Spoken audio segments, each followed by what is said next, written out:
আসসালামু আলাইকুম এভরিওয়ান, কেমন আছেন সবাই?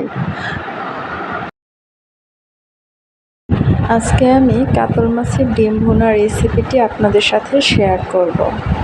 প্রথমে ডিমটিকে হাত দিয়ে ভালোভাবে চটকিয়ে নিতে হবে।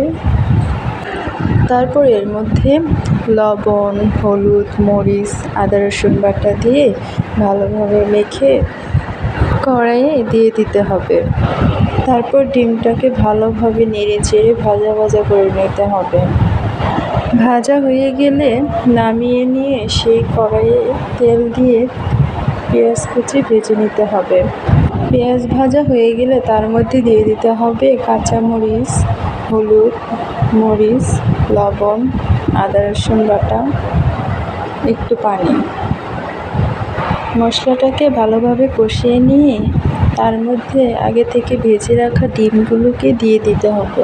ভালোভাবে নেড়ে চেড়ে ভাজা ভাজা করে নিয়ে তার উপরে জিরে গুঁড়ি এবং ধনেপাতা ছড়িয়ে দিয়ে নামিয়ে নিলেই রেডি কাতল মাছের ডিম।